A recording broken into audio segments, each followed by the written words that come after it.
Le 5 octobre dernier a eu lieu à la Maison des Polytechniciens à Paris, le premier rendez-vous de la cyberassurance. Faciliter les discussions entre les acteurs de la cybersécurité et les assureurs, c'était l'objectif de la journée. En fait, on a organisé ces premiers rendez-vous parce qu'il y avait un besoin criant de dialogue entre différentes industries qui se connaissent mais qui ne se parlent pas. Celle des assureurs, des courtiers, mais aussi l'industrie de la cybersécurité qui porte une partie de la réponse, la partie technologique, et les assureurs portent la partie assurantielle. On fait tous face au même risque, on a tous des expertises qui sont complémentaires, on avait absolument besoin de se parler. Le sujet de la cyberassurance a gagné en importance pour les entreprises, puisqu'il y a une réelle prise de conscience du risque cyber.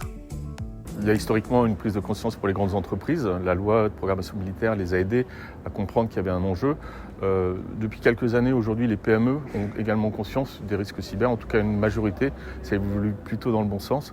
Par exemple, la CPME avec qui on travaille depuis de nombreuses années nous expliquait il y a quelques années que lorsqu'elle proposait des sujets cyber aux adhérents, il n'y avait pas forcément beaucoup d'écoute.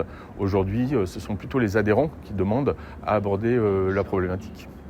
Au sein des entreprises, la gestion des risques cyber est souvent sous la responsabilité du directeur sécurité-sûreté. C'est donc la question de leur connaissance en la matière qui se pose. Il faut renforcer en tout cas les évolutions techniques, mais aussi les évaluations techniques en interne avec des audits.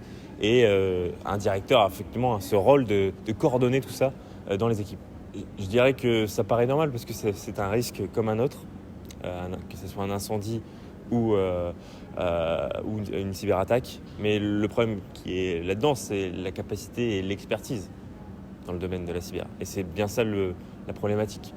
Qu'il ait une polyvalence et qu'il s'attaque à toute attaque, de différents types d'ailleurs, ça me paraît à peu près normal, mais encore faut-il avoir dans ses équipes une certaine expertise en termes d'agents pour parfois répondre aux risques et puis aussi réfléchir à comment éteindre le feu dans tous les sens du terme. Assureurs et acteurs de la cybersécurité étaient présents, mais également plusieurs parlementaires, et dans ce domaine, la coopération entre le public et le privé est primordiale. Le rapport cyberassurance que j'ai fait publier il y a 1 an maintenant a eu un impact, mais pas forcément l'adoption de l'ensemble de mes recommandations.